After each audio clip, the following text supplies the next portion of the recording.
It can't stop the day we dissect the news. Flipping on the edge, choices to choose. Politics and laughter, a blend that's so real. Tune in for the stories that make you feel. With guests from every angle, let's bridge the divide. Finding the truth in the humor we can't hide. So, welcome to the Prime Directive. Yeah, welcome everyone. Yeah, so this is the Prime Directive podcast. This is Admar. Hello. And I am Eric. And we are coming up on our 30th show? 30th?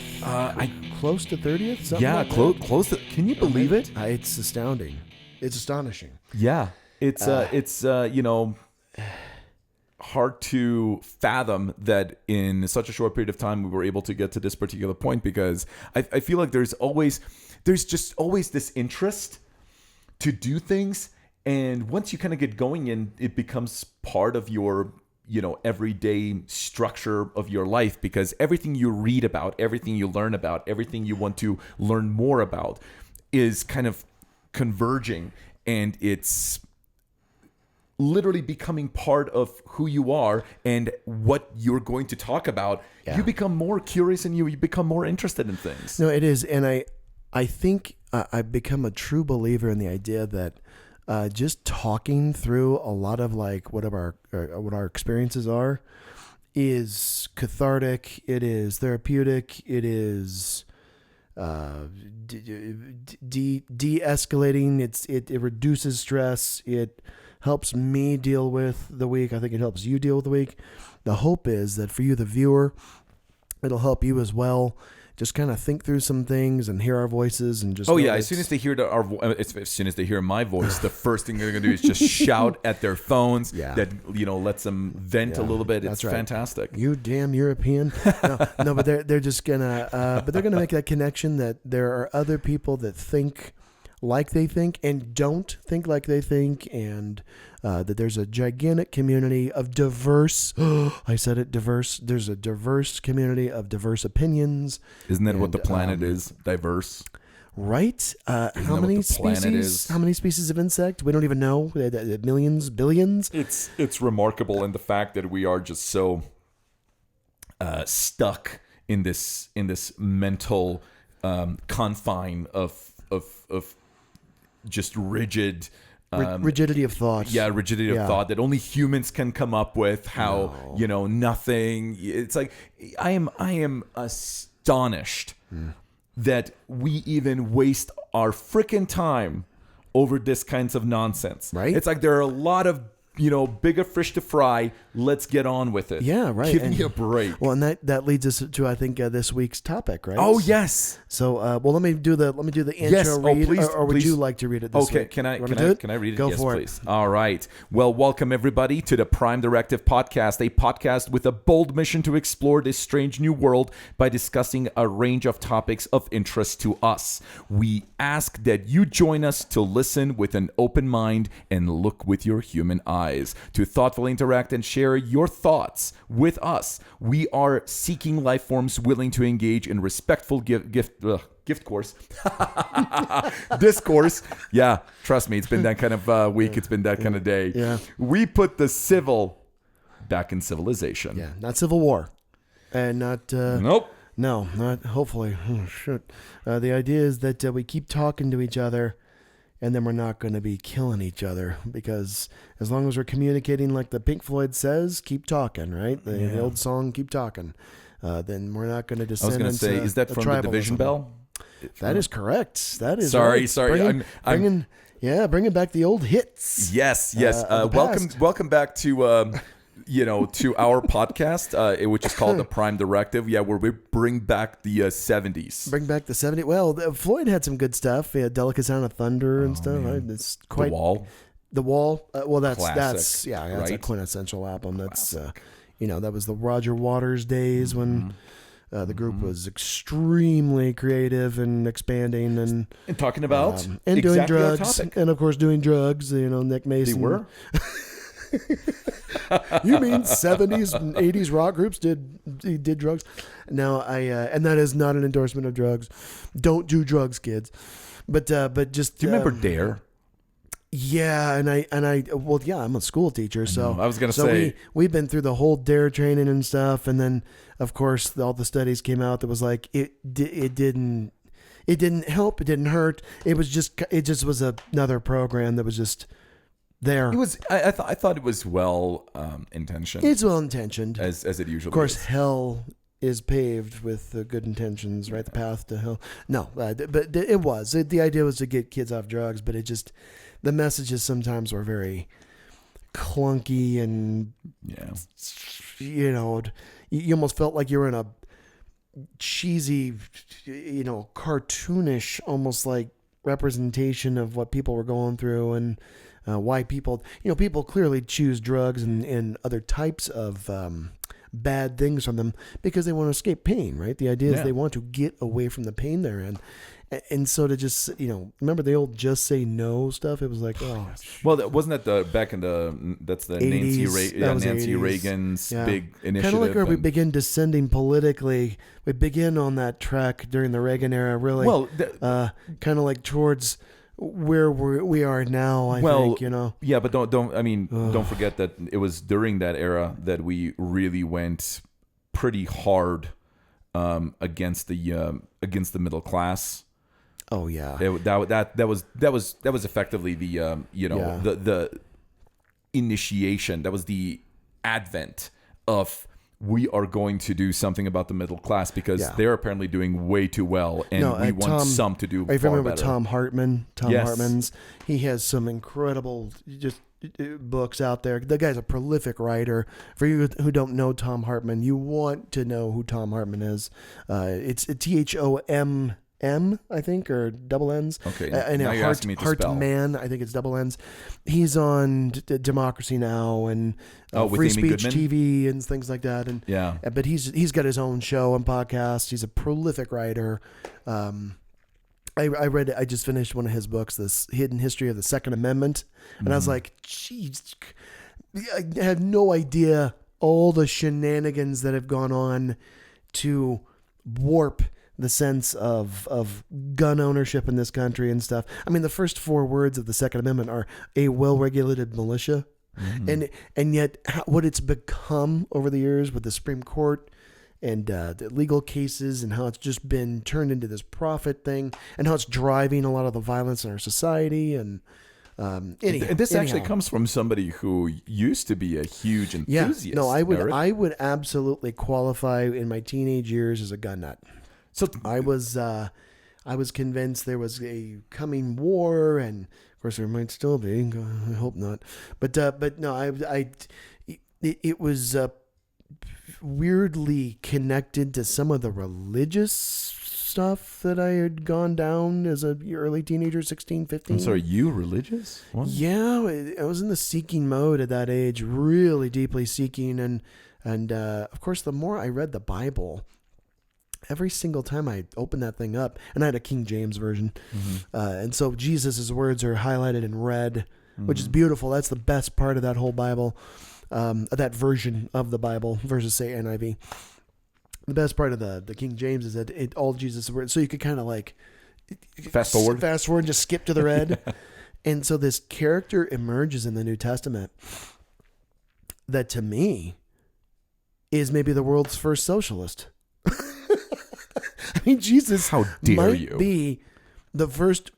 He wouldn't call himself that, obviously, because that didn't exist back then. But which part where he was taking down stuff at the temple because people were selling things they ought to not have been selling? Yeah, the only time in the Bible that Christ gets really violent, it's in the it's the merchants that are selling the indulgences in the temple, and he just goes tearing through the street, turning over stuff. But heaven forbid you were to, use the S word in conjunction. I know. With the and for Americans, the socialist word is, and for a number of reasons, because of the USSR setup and the socialist scare, the Red Scare and stuff. Well, the Red Scare, and of course, McCarthyism, and you could go down the rabbit hole. Yeah, we have this gigantic history about, my God, socialism is going to lead to communism, and of course, nobody can even really define what they're talking about.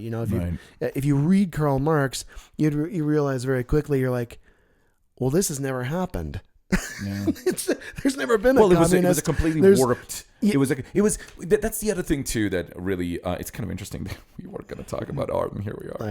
I know. But it's interesting to me because when you look at the USSR, it was a ideology of state worship, where the state became a deity, where the state and the head of state was unquestionable. It was kind of like what you're looking at in modern North Korea. What North Korea looks like today. That's kind of what I wouldn't even call it communism. I would actually call it Stalinism. I would actually call it totalitarianism. Well, but masquerading itself as a people's correct socialist blah blah blah blah. But in actuality, it is a totalitarian regime that is just as corrupt as any thing we've ever seen, any oligarchy, any plutocracy we've ever seen in history.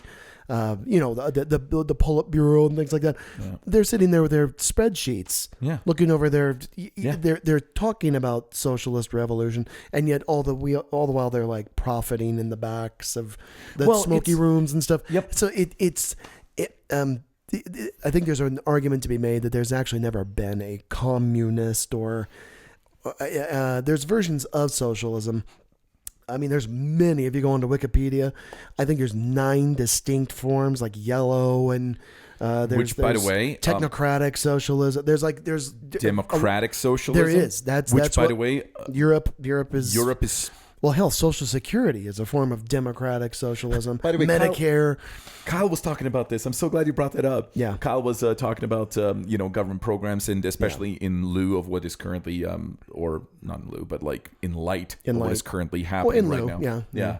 Right now with Medicare, Medicaid, Social Security, and how vital those programs are. I just recently heard something along the lines of, we should privatize the United States Postal Service. Are you kidding me?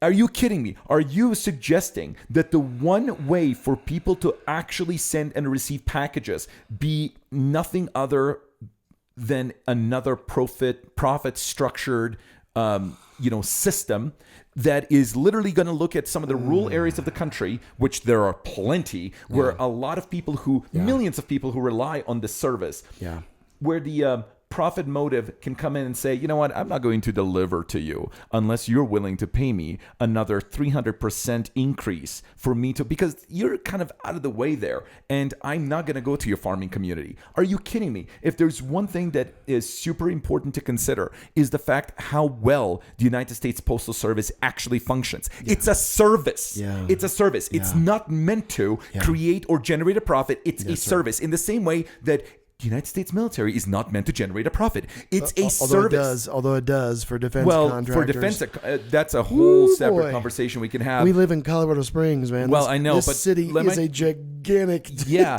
but let me just say this: there are very few things that really get me. I can let's tell. Just say I can tell. Emotional? No. I was just going to say more animated. Get me to be a little bit more animated. Hatchets in one hand and a revolver in the other. No, enthusiastic. You got a pitchfork in one hand and a torch in the other. No, I'm just enthusiastic. I'm you. enthusiastic about. No, it just. Are you familiar with Randy Rhodes? She's also on the Democracy Now! And the Free Speech TV stuff. Just a little, because I often, when I do watch, I'm a big fan of Amy Goodman. Which, by the way, shout out to Amy Goodman. Yeah. There are very few people who are. I'm sorry, this woman.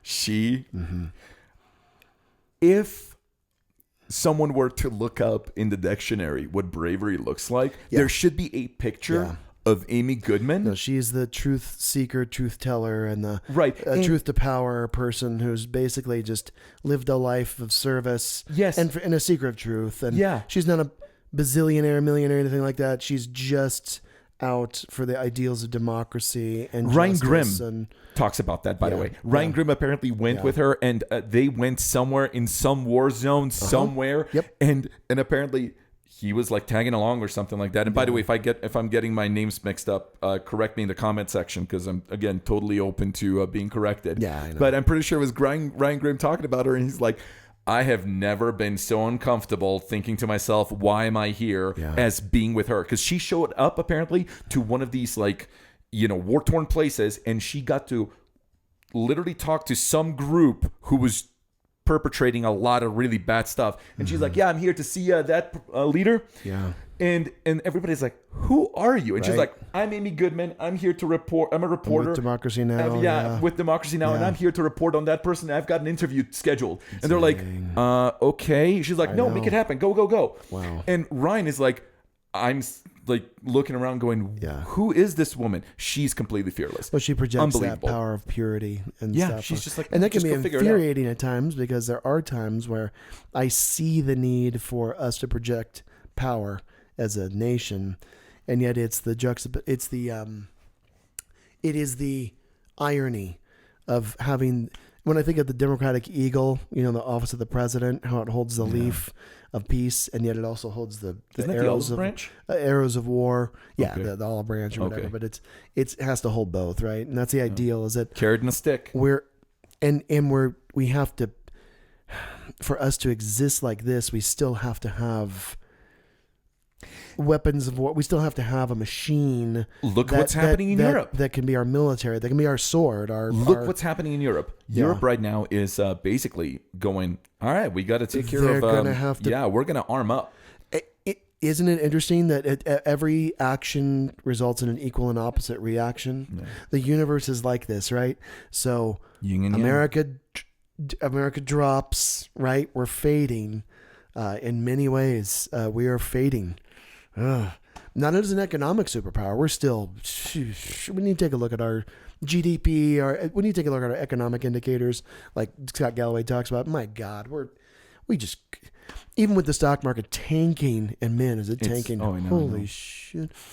I just took a look at our stocks the other day, and I was like, "Don't." Thanks, Trump. Anyway, it's not him. There's more than just that. There are a lot of different economic drivers. The president is just. Let me just put it this way: he hasn't helped things with his buffoonish tariffs. Look what's happening in Canada, though. Have you noticed? Yes. The rise of the left was tanking. Which, by the way, Canada, our neighbors to the north. Can I just say? They're just cut Canadians. From a different cloth. Have you seen, and I think one of the best embodiments of this particular circumstance, and of course, you know where I'm going to go with this. I'm going to have to bring it back to a cat. Have you seen that short clip video of that man in Canada, this gentleman who had a chicken coop, and and for the second time apparently a bobcat. It was not it was a bobcat went into the chicken coop to help itself to some chickens and did some damage.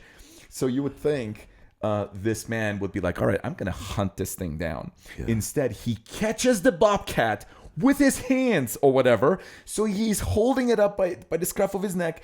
And he's scolding the cat. Mister, what you did was really bad. Yeah. You should not. And then he goes, do you want to see the damage you did? Do you want to see the damage you did? Like you would scold, like you would try to, discipline, and it's going, a child. No, it's not. It's just sitting there. The cat is just sitting there going, is this actually happening? Yeah. Even the cat is confused. Yeah. The cat probably was like, I must be in Canada. Yeah. But anyway, our neighbors to the north, can I just point out, everyone loves to be in a position where they're like, well, I wonder what's maybe we ought to look at a restructure and how we do things. Yeah. But Canada was looking at other places and was like, we're not going to do that. So they were going pretty hard towards one side, and they were like, oh, is this what this is? We're not going to do that. Actually, so here's the one thing that I do want to just mention. I believe that the wonderful thing about intelligent people will look at other places and how badly they're doing based on decisions they've made, and you learn from their experience. Yeah. Where you don't necessarily have to experience things on your own, even though humans learn through experiential, learning. Yeah. We don't necessarily have to learn our own skin to go, well, that's bad. I'm not going to do that. That just looks stupid. Yeah. But it's one of those things where I have to really compliment our neighbors to the north. Canada, you know what? I just have to. We love them. We love the Canadians. You were just. Yeah. My wife said there is a difference because she grew up in New Hampshire. So she said there is a difference kind of like with the French Canadians that were right across in Montreal, I guess. Or was it Quebec? They were right across the... Parlez-vous français? Yeah, but no. Oh, good. Neither do I. That's the only thing I know how to say. Sadly, I don't. And we're going to France this summer, actually. We're going to go do the trip up to Normandy and stuff and come back. Nice. Anyway, our experience in Canada has always been stellar. You know, their flag is red, so they must be socialists, right? The red maple leaf. Those Frenchies. Maple trees are socialist trees. But I'm not gonna say anything. I'm not gonna say anything. No, but no, they benefit from, well, first of all, from having enormous land, right? So they got a huge geographic protections going on from any kind of invasions and stuff. Then they got the most powerful military in the history of the world to their south and their strongest partner. Yeah. Even though we're going through a rough patch, a buffoonish time with listen, it's like who shall remain nameless, yet the color orange. Even though we're going through this time right now, the long-term relationship with Canada is they're our brothers and sisters, and they always will be. They're North Americans. Despite the fact that there are, some people who just cannot stand the idea of, the relationship, the historic relationship that we carry NATO within us. Will survive. Yeah. NATO will transcend the buffoonish populist ignorance that we're going through right now by whatever it was, 49.78, whatever it was, percent of the population voting for the other guy. So we'll make it through. We'll make it through this time. But join us on this path, let's ignite the blaze. So grab your headphones tight, let's go for a ride. With every spin and twist, we'll cut and run and hide. The Prime Directive, where the laughter's a lie. Society's reflections, let's help each other thrive. Politics and culture, oh what a blend. Join on the journey and let's set the trend.